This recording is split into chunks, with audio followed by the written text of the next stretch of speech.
Hey everybody, my name is Catherine and I thought I would talk about my experience with going to American University.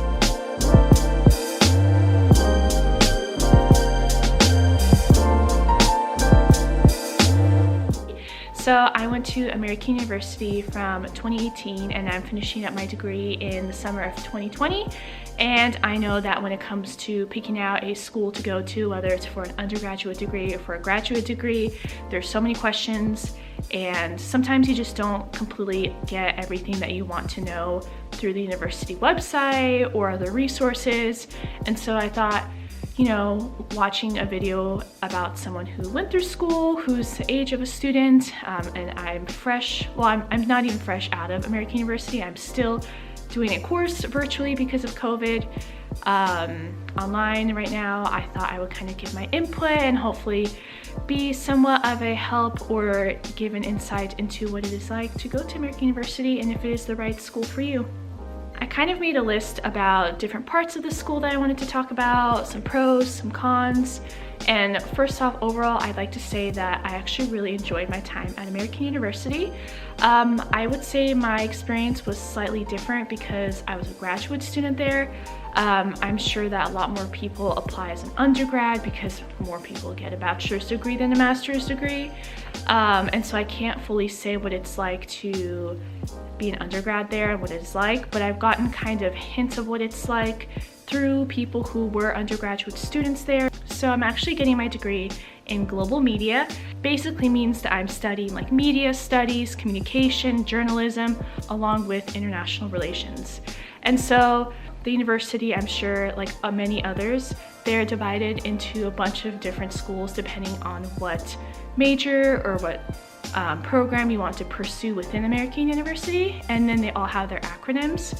So the two schools I was a part of the School of Communication, which was SOC, or is SOC, and then the School of International Service, which is SIS. And so if you may have not heard already, American University is really known for their international relations program. And I don't know the exact number, but it's one of the top 10 in the country. So if you're wanting to study something international relations focused, they have so many degrees to choose from under that kind of umbrella. And especially if you're wanting to study international relations, I highly, highly recommend it. You're in DC, you are in the heart of politics, and there's so many opportunities, and so many of the professors just have so much worldly experience, and there's always events going on. And this is for any school, I would say, but I think especially if you're wanting to study something internationally focused, it is definitely a great school to go to, or at least to really consider. So overall, I would say American University is a great location. Like I said, it is in DC. It's not quite downtown DC like maybe George Washington is, GW, but I would say that it has a pro, and it's almost the best of both worlds because you are able to be close to DC and it's so easy to get to downtown, but you're not in the middle of downtown, so you still get a true campus. And especially if you're an undergrad, I feel like that's an important part in what many people look for in a campus. Also a good thing about American University, which I'm not sure if this is true about every school, is that some programs like the Career Center, you get to use for life. Like I can call up or go physically to the Career Center at American University in 10 years, 20, 30. It doesn't expire, and so that's actually really nice to know that I have that. I would say one thing that I noticed about American University, which is important to note that may not be the case for a lot of schools, is their internship culture. So I feel like this is also kind of a culture with DC a lot and maybe some other cities, but everyone is always just, they have to be doing something. It's almost like a competition. How many internships can one get? What kind of internships? How many connections do people have? And there's just such a high internship culture, and in a way that's great because people are motivated, people are getting experience, they're passionate about what they do, and it's great, but at the same time, it can be a little bit intense and almost be a bit too competitive, and people can look at other people and be like, oh, you have that internship, or oh, you don't have an internship, and kind of almost maybe look down upon you for maybe not having the same kind of internships or work experiences or whatever it may be. So it's a bit intense. So I don't know how I would have felt going to American University as an undergrad, because it took me a very long time to figure out what I wanted to major in as an undergrad, let alone getting internships. Yeah, I've met people who are undergrads at American University, and every single semester but their first semester they had an internship. So by the time they graduated, they had 7 internships under their belt. That's crazy. It's a bit intense and can be intimidating if you're still trying to figure out what you want to do. I know a lot of people go to college to kind of figure themselves out and kind of try different courses, try different majors, and kind of find their way.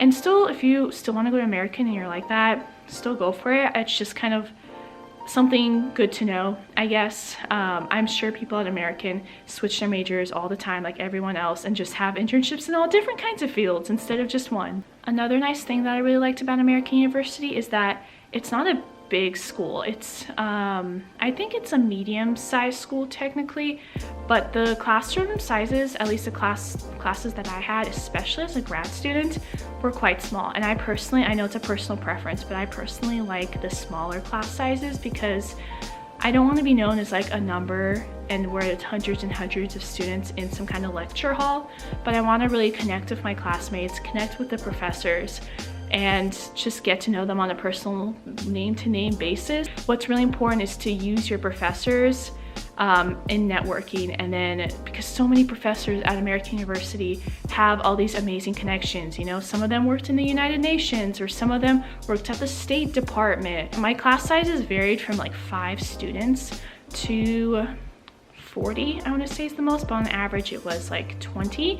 For undergrad, maybe it's more.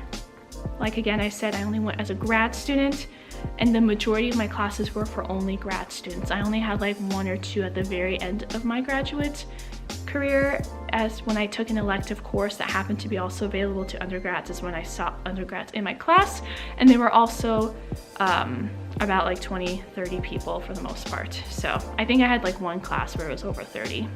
I also found overall I liked nearly all my professors. I think they truly really do care. I've had professors when I was back home in the Seattle area and finishing up the semester remotely. I've had them call just to check up on me, just to ask how I'm doing, and to give me tips to like wipe down things before they come inside to not get the virus. They really do care, and they really do want to be a source of a contact for you and to help you grow. And I think that's just a really great thing. They're not just there to do their research and just lecture on the side. Like, they're truly passionate about teaching. If I had to choose negatives, like, yeah, sometimes it might be hard to get communication from people. I've had a professor who just wasn't responding to me, which is funny because they were in the School of Communication, and so that could be sometimes frustrating. But I feel like no matter where you go or what job you have, you're gonna have people that just aren't responsive with email. Lack of communication over email with certain people was an issue, but I feel like that's such a common issue, but that's one thing that did get frustrating for sure. I think another thing that maybe was also a bit frustrating was something that's quite specific to me. So basically the program that I'm in, the global media program, was a very small program. And even though American University was getting more and more students every single semester, my program just wasn't getting many people, and they had to put it under review and suspend it. So I was actually, I think, the second to last class to get accepted before they just basically halted the program and didn't let more people accept it. And I get that why they did that, but at the same time I felt like they almost kind of left us in the dirt. Like, I heard about other programs where they would have once a semester meetings in order to discuss, like, a professor or two or the advisor or the head of that program would discuss with all the students in that major what classes they should be taking and make sure they're on the right track and stuff like that. Whereas my program didn't have that. I almost felt like we were kind of left behind, and so you had to really be just resourceful, and you had to just, basically for my program, it was really important for someone to just really be on top of it themselves and just be independent and know and track themselves what classes they're taking, because no one really checked in. I had to be the one to look on my Eagle service, which is where a lot of your important information is, like your financial stuff or your academics, and It shows like your progress and all of that. And I had to be the one to really just know, okay, I have this many electives or this many credits in this elective on the side of the School of Communications left, and this many electives on the School of International Service left, and I have to take this specific requirement and this specific requirement, and I really just had to be independent for myself. And I know that's not the case of every program. That's just what happened to me, and that's my experience that I had. And so I do wish that even though they were putting the program on halt and reviewing it, they were still more involved with the students that were still in the program. So the campus also isn't right by the metro. You have to take a shuttle from the metro to the campus, and the shuttle is like 5-7 minutes, and it was like a little thing. It was kind of annoying to not be able to just get off the shuttle and walk straight to campus, that wherever you lived you had to get to the shuttle and then wait for the shuttle bus to take you to campus, and just an extra step. And on one hand, they have a lot of shuttle buses that are constantly coming, so you know they're coming. And sometimes I lived close to the shuttle stop, and I would be coming home from the metro at like past midnight on a weekend, and I'd see the school shuttle still running because they know that people live on campus. They don't just stop the shuttle when there's no classes going on. There have been times where the shuttle's unreliable and I have to wait like 10-15 minutes for the shuttle, which seems like not a big deal, but when you're after the metro and when you're running late for class and you have to like add like, oh, maybe I have to wait 15 minutes for the shuttle today because of just the timing of when I'll get there. Maybe the shuttle will be right there when I get there. You never know. It's almost a gamble. But I think the school is doing as much as they can. Like, it's kind of hard to have a shuttle come like so consistently. But the campus tries as much as they can. Also, another thing though, the shuttle can be quite full, especially if you're going at a certain time. Like if you're leaving campus around like 5:30, oh, the shuttles get so full. And you would think the university's like, oh, it gets more busy because all these classes are ending at this time. Oh, we need to have more shuttles available during this time. No, it's the same amount. And so sometimes you have to wait for the next shuttle. Graduate classes can be quite long. So after a nearly 3-hour class and being crammed into a bus where you're standing and trying not to fall over, it's a good system where the bus eventually does come, and you typically don't wait more than 10-15 minutes for a bus. But at the same time, I feel like it could be better, and they could see kind of the patterns of when more students are taking the bus and add more shuttle buses during that time. But overall, I really enjoyed my time at American University. I made some really good friends. It wasn't hard making friends on campus, and I didn't know anyone going into the school. I moved to DC for American University, so I had a lot of hopes in the school because I moved cross country for this school. And it didn't let me down. I really did enjoy my time at American. It wasn't perfect, but no college experience is. I feel like I personally don't know how much I would have liked it as an undergrad, just because of the intense culture with the internships and everyone's always doing like 100 things at once, and it's also just the DC culture. So I think it's great that I got to learn so much, and I gained great experience both on campus and off campus with different opportunities available in DC. And I just, even though I mentioned that there's some cons, overall I really did enjoy my experience at American University. And so I hope you all have a great day and stay safe out there, and thanks for watching. Bye.